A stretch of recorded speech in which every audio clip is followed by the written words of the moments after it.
Përshëndetje, ligjërata për indin epitelial nga lënda e histologjisë. Indi epitelial është një nga 4 llojet e indeve të organizmit.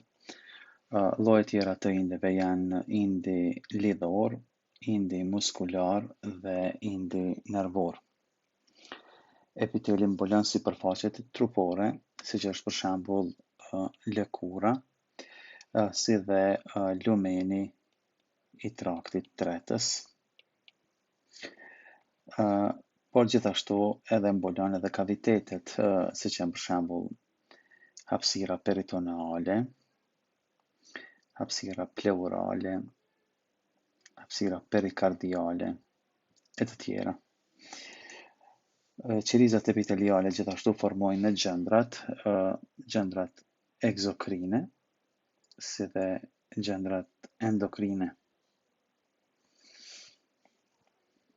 Sa i përket origjinës embrionale, epitelet e ndryshme kanë origjinë të ndryshme embrionale. Për shembull, epidermisi ka origjinë ektodermale, endoteli vaskular ka origjinë nga mezoderma, kurse epiteli i trupit tretës ka origjinë endodermale.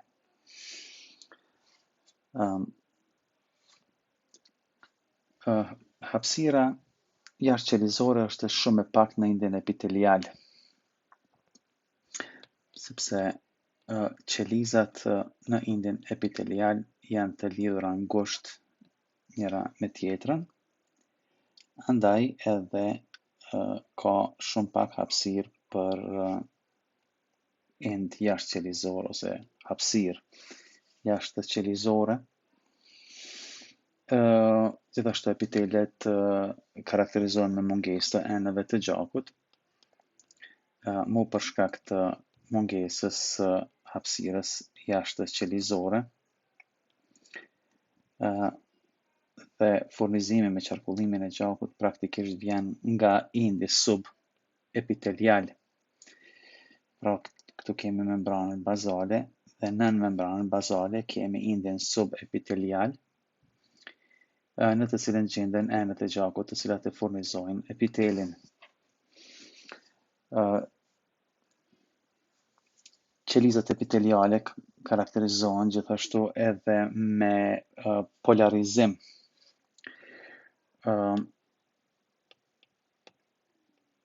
Në qelizat epiteliale, në përgjithësi, dallojmë 3 anë.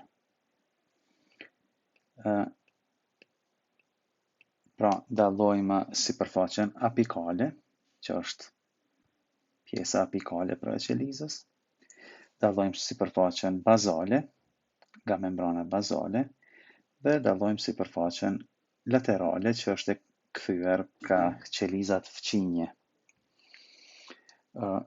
E njëjta vlen edhe për indin epitelial, nëse marrim parasysh një epitel shumë shtresor të sheshtë,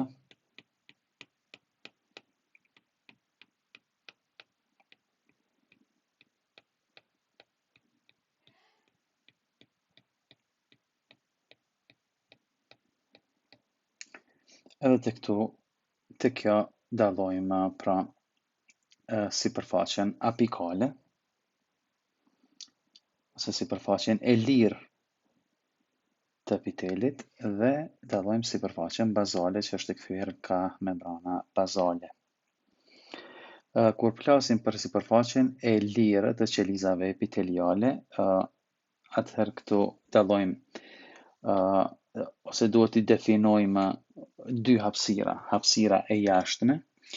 Hapësira e jashtme konsiderohet lëkura ose epidermisi, pra epidermisi është i kthyer ka hapësira e jashtme, por gjithashtu si hapësira e jashtme konsiderohet edhe lumeni i tubit tretës ose i traktit tretës, sepse duke filluar nga goja e deri poshtë tek vrima anale, mund të konsiderohet se epiteli i traktit tretës është në kontinuitet me sipërfaqen e lëkurës, andaj lumeni i këtij trakti konsiderohet si hapësirë e jashtme.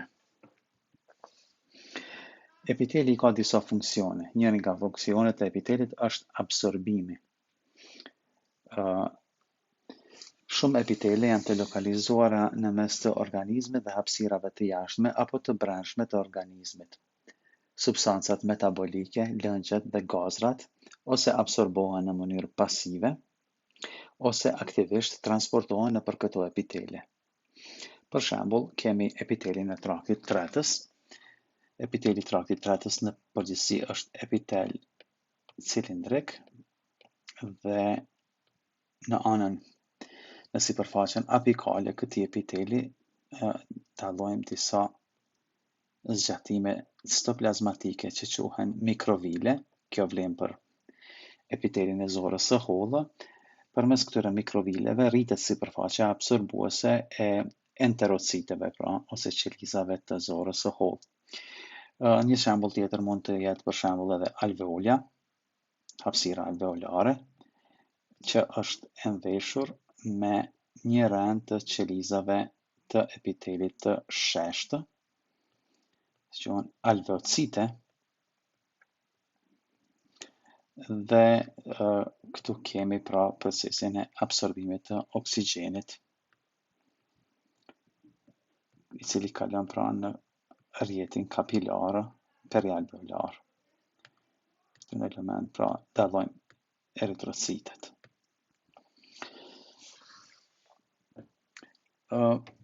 Gjithashtu një karakteristikë tjetër ose një funksion tjetër i qelizave epiteliale është se epiteli është i specializuar të mbrojë dhe të sigurojë homeostazën në brendësi së organizmit.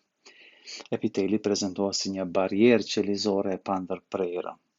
Si shembull, për shembull, është epiteli i lëkurës ose epidermisi i lëkurës, që në parim është një epitel shumë shtresor i sheshtë,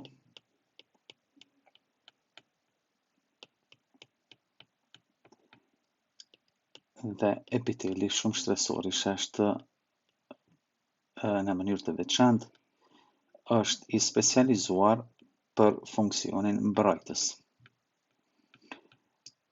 Në sipërfaqe të epidermisit kemi shtresimin e keratinës, prandaj quhet epitel shumë shtresor i sheshtë i keratinizuar. Sekrecioni është një nga funksionet e qelizave epiteliale. Njësi sekretore mund të jetë vetëm një qelizë, siç është për shembull qeliza kupore në traktin tretës. Qeliza kupore ka një bërtham në bazë në formë të kupës, kurse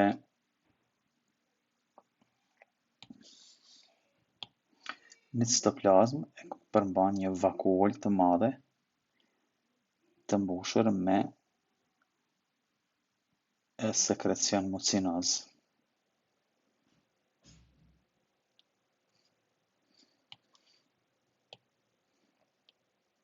Qeliza goblet është lateralisht e kufizuar me qeliza tjera cilindrike, të cilat pra janë jo sekretore, dhe sekrecioni i qelizës goblet praktikisht del në sipërfaqe dhe bën lubrifikimin kështu të sipërfaqes epiteliale. Pra kjo është një shembull i sekrecioni një qelizor. Mirë po në anën tjetër kemi edhe gjendrat, siç janë gjendrat egzokrine dhe gjendrat endokrine.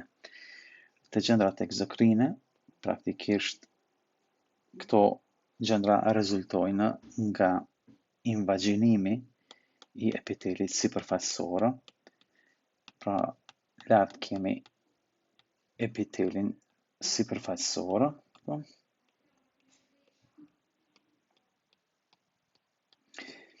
i cili invagjinohet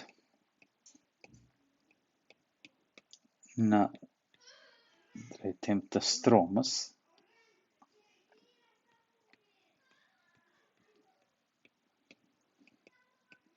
duke krijuar gjendrën egzokrine. Në gjendrat egzokrine, pra vjen deri te qelizat e gjendrës egzokrine sekretojnë ose prodhojnë një sekret të caktuar, i cili grumbullohet në anën apikale të qelizave dhe pastaj sekretohet brenda në lumen, i cili pastaj përmes dukteve ekskretore del në sipërfaqe. Lloji tjetër i gjendrave janë gjendrat endokrine. Dallimi i gjendrave endokrine nga ato egzokrine është se te gjendrat endokrine është humbur kontinuiteti me sipërfaqen e epitelit dhe gjendrat endokrine prezantohen pra si ishuj apo si grupe qelizore. Sekrecioni të këto dallon nga ai të me gjendrat egzokrine, sepse përderisa të gjendrat egzokrine sekrecioni substanca që do të sekretohet lajmërohet në ose drejtohet ka poli apikal i qelizës. Këtu tek gjendrat endokrine substanca që do të sekretohet shkon ka pjesa bazale e qelizave dhe pastaj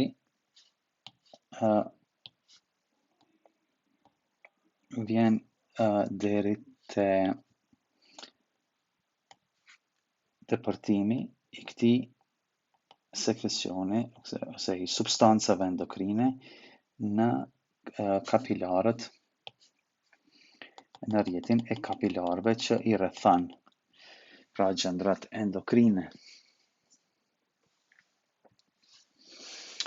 Ekzistojnë disa lloje të epitelit dhe këto klasifikohen sipas formës së qelizave dhe e numrit të shtresave qelizore.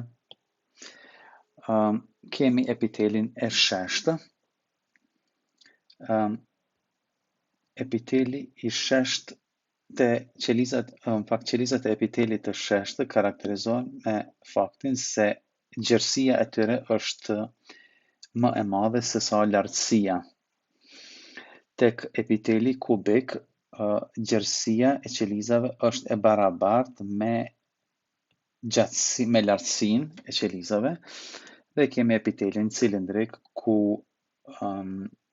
gjerësia është më e vogël në krahasim me lartësinë e qelizave. Pra, kemi epitelin e sheshtë, epitelin kubik dhe epitelin cilindrik.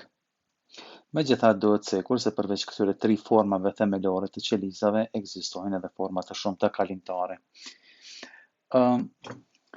Epitelit përveç për nga forma e qelizave, klasifikohen edhe për nga numri i shtresave të qelizave. Andaj kemi epitelin e thjeshtë ose epitelin një shtresor, i cili mund të jetë epitel një shtresor i sheshtë, epitel një shtresor kubik apo epitel një shtresor cilindrik.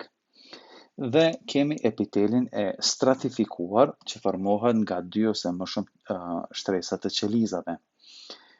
Emërtimi specifik i epitelit të shtresuar bëhet në bazë të formës së qelizave, të cilat gjenden në sipërfaqen e lirë ose në shtresën sipërfaqësore.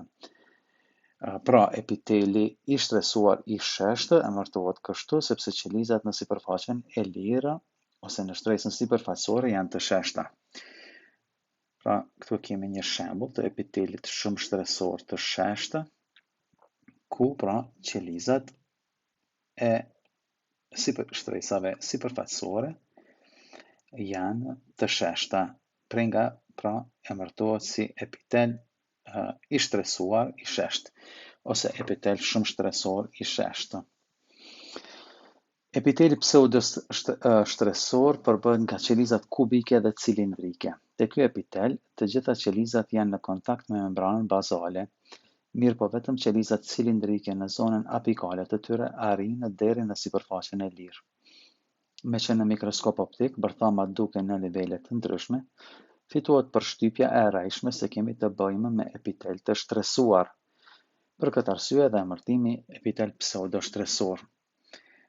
Ky është një epitel pseudoštresor ku dallojmë qelizat cilindrike, dhe qelizat bazale ose qelizat kubike dhe praktikisht shohim se bërthamat janë në nivele të ndryshme që në mikroskopi optike jep përshtypjen e rrejshme të shtresimit qelizor. Epiteli kalimtar.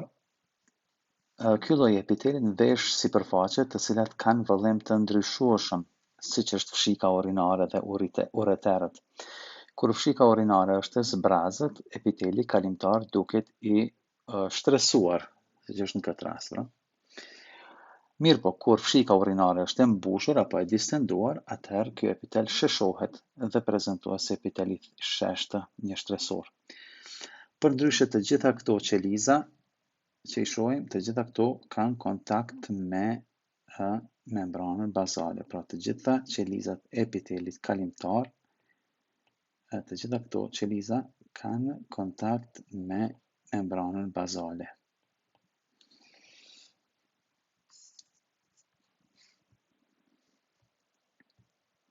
Lidhje ndërqelizore të qelizave epiteliale. Lidhje ndërqelizore të qelizave epiteliale janë disa.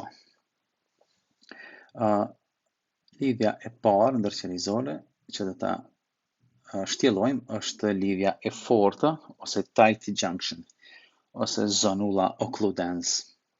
Pra, tight junction, lidhja e fortë. Lidhjet e forta qelizore zakonisht ekzistojnë te epitelet me funksione absorbuese dhe sekretuese. Vihen re në nivelet mjeshtresore, kubike dhe cilindrike, lokalizohen në pjesët e sipërme të sipërfaqes laterale, afër sipërfaqes apikale të qelizës, pra, në zonën, pjesën e sipërme të sipërfaqes laterale të qelizës.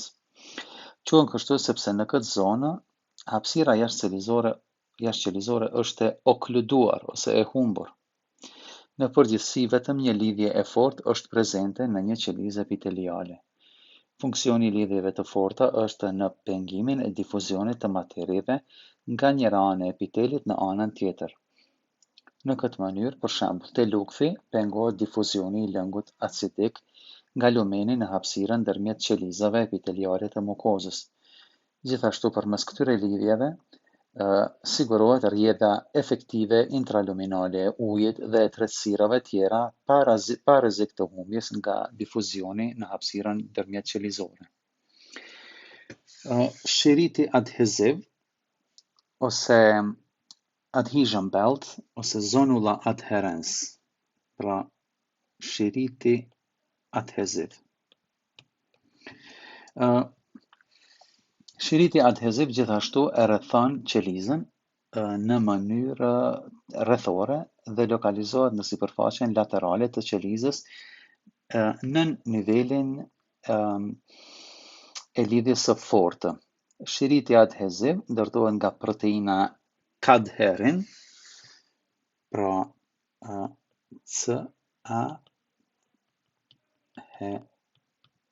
cadherin,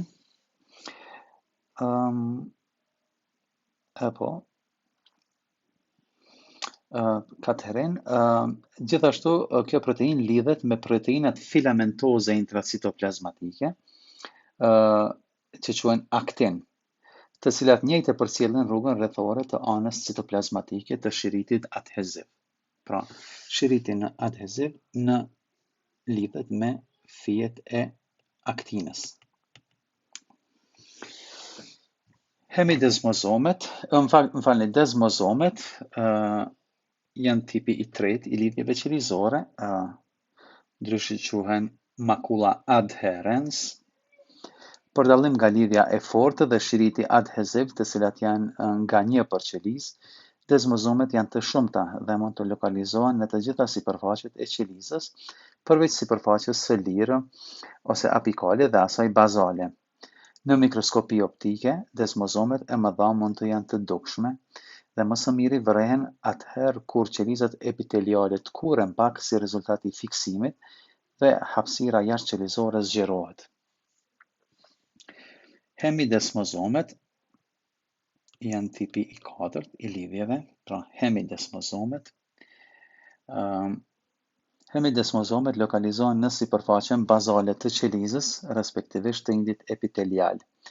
Pra në sipërfaqen e membranës e cila kontakton ose ankorohet me lamina basalis. Laminina është një proteinë proteinë e laminës basalis, e cila është e koncentruar në zonat ku gjenden hemidesmozomet. Molekulat e lamininës reagojnë me molekulet e integrinës për të lidhur lamina basalis me membranën qelizore. Hemidesmozomet dhe desmozomet kanë disa veçori të përbashkëta strukturale dhe funksionale, por gjithashtu edhe disa dallime në aspektin kimik. Lidhjet komunikuese ose gap junctions. Qelizat mund të komunikojnë në aspektin kimik dhe elektrik përmes lidhjeve komunikuese ose gap junctions. Gap junctions nuk shihen me mikroskop optik. Këto vrima komunikuese qelizore janë hapësira të vogla ndërqelizore me diametër 2 deri 3 nanometra. Ndërtohen nga disa molekula të quajtura connexons dhe connexins. Pra, connexons dhe connexins.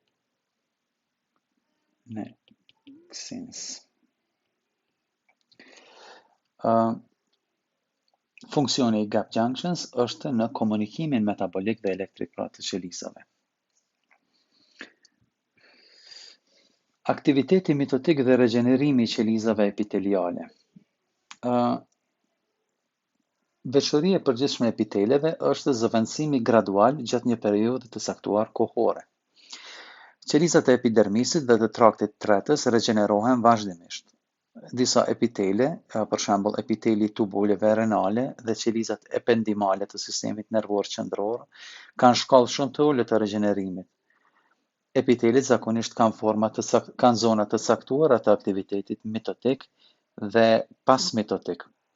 Në epitelet me shkallë të lartë të regenerimit, qelizat që ndahen zakonisht janë të lokalizuara në zonat bazale, si për shembull qelizat bazale të epidermisit dhe 1/3 e poshtme e kripteve mukozale të traktit tretës. Pra, tek epiteli shumë shtresor i sheshtë, zona e aktivitetit mitotik është shtresa bazale e qelizave. Pra, në këtë zonë bazale ndodh aktiviteti mitotik, respektivisht regenerimi i epitelit. Dhe qelizat pastaj që ndahen nga kjo zonë, nga zona mitotike, migrojnë lart në zonën pasmitotike, dhe kjo pra i përgjigjet zonës pasmitotike. Të një epitel cilindrik pseudostratifikues, për shembull, zona mitotike janë qelizat bazale ose qelizat pra kubike.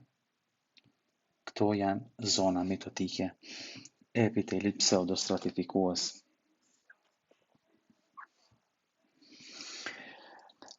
Lidhja ndërmjet qelizës epiteliale dhe indit lidhor. Membrana bazale. Membrana bazale është shtresa e hollë e indit lidhor që shtrihet nën epitel. Përbëhet nga shtresa sipërfaqësore që quhet lamina basalis dhe shtresa e thellë që quhet lamina reticularis. Lamina basalis është shumë e hollë dhe shihet vetëm me mikroskop elektronik, kurse lamina reticularis është më e trashë dhe mund të shihet me mikroskop optik pas aplikimit të metodave të caktuara të ngjyrimit, siç është për shembull ngjyrimi periodic acid Schiff ose PAS. Membrana bazale përbëhet nga fijet e holla të kolagjenit, fijet retikulare, proteoglikanet dhe glikoproteinet. Shtresa e thellë e membranës bazale gradualisht shkrihet me matriksin jashtëqelizor ose fuzionohet me matriksin jashtëqelizor të indit lidhor që nuk është pjesë e membranës bazale. Pra, lamina basalis. Lamina basalis është pjesë e membranës bazale dhe është rjetë filamentoze me trashësi 30 deri 100 nanometra, e cila përmban kolagjenin tip 4, laminin, proteoglikane dhe glikoproteine. Me mikroskop elektronik, te lamina basalis dallohet shtresa e shkreftë, ose lamina rara, ose lamina lucida.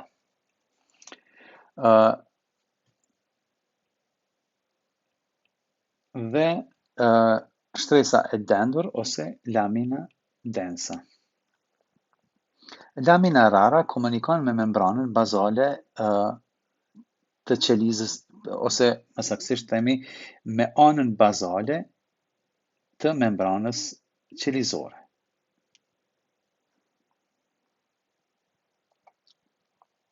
Po. Në aspektin molekular, lamina basalis ndryshon nga regioni në region, por në përgjithësi është kryesisht e përbërë nga kolagjenit tip 4, kolagjenit tip 7 dhe laminina. Laminina është koncentruar në lamina rara dhe funksioni i saj është në lidhjen e sipërfaqes bazale të membranës qelizore me lamina densa. Pra, këtu kemi shtresën e qelizave epiteliale dhe kjo zona këtu është i përgjigjet membranës bazale. Pra, ashtu si tham, membrana bazale e ka pjesën e lamina basalis, që është kjo, lamina basalis, dhe e ka pjesën më të trashë, që është lamina reticularis. Derisa lamina basalis shihet pra vetëm me mikroskop elektronik, në lamina reticularis në ngjyrime të caktuara, siç është ngjyrimi pas, pra mund të shihet edhe me mikroskop optik. Tek lamina basalis, pra tek kjo, nëse e shikojmë në foton, do të thënë në ilustrimin përfundi, dallojmë dy zona. Kemi lamina lucida ose lamina rara, e cila është në kontakt me anën bazale të membranës qelizore, dhe nën te kemi lamina densa. Laminina, pra është një protein e cila e lidh anën bazale të membranës qelizore, e lidh me lamina densa këtu. Okay. Termi lamina eksterna përdoret për të përshkruar shtresën e ngjashme me lamina basalis, por e cila i rrethon qelizat muskulare dhe nervore. Pra lamina eksterna është sikurse lamina basalis, por gjendet në zonën ndërmjet membranës së qelizës nervore dhe qelizave të shfanit, si dhe ndërmjet membranës së qelizës muskulare dhe indit lidhor të endomisiumit. Funksioni i laminës basalis dhe laminës eksterna është në krijimin e barierës ndërmjet membranës citoplazmatike të qelizës dhe indit lidhor përreth. Pra, kjo barierë përkufizon kufinë e qelizës dhe pengon lëvizjen e lirë të qelizave të indit të caktuar. Funksion tjetër i lamina basalis është filtrimi. Kështu lamina basalis dhe lamina eksterna mundësojnë filtrimin e materialit jo qelizor në bazë të madhësisë dhe ngarkesës elektrike. Për shembull, lamina basalis e glomeruleve është shtresë e trashë që shërben për filtrimin glomerular. Lamina basalis gjithashtu është sipërfaqe mbi të cilën qelizat epiteliale migrojnë gjatë procesit të regjenerimit. Sa i përket krahasimit në mes të membranës bazale dhe laminës basalis, duhet cekur se terminet lamina basalis dhe membrana basale ndonjëherë përdoren gabimisht si sinonime. Edhe pse të dyja janë në relacione me njëra tjetrën, nuk janë struktura identike. Lamina basalis është strukturë që shihet vetëm me mikroskop elektronik, kurse membrana basale me ngjyrime përkatëse shihet me mikroskopi optike. Shtresa më sipërfaqësore e membranës basale është lamina basalis. Shtresa më e thellë e membranës basale është lamina reticularis. Pra, lamina basalis, pjesa e sipërme, kurse lamina reticularis, shtresa më e thellë e membranës basale. Lamina reticularis është, pra, shumë më e trashë se sa lamina basalis. Lamina basalis dhe lamina eksterna sintetizohen nga qelizat përkatëse epiteliale. Pra, derisa qelizat epiteliale sintetizojnë laminën basalis, lamina reticularis, kjo sintetizohet nga fibroblastet e stromës. Këto pra sintetizojnë laminën reticularis.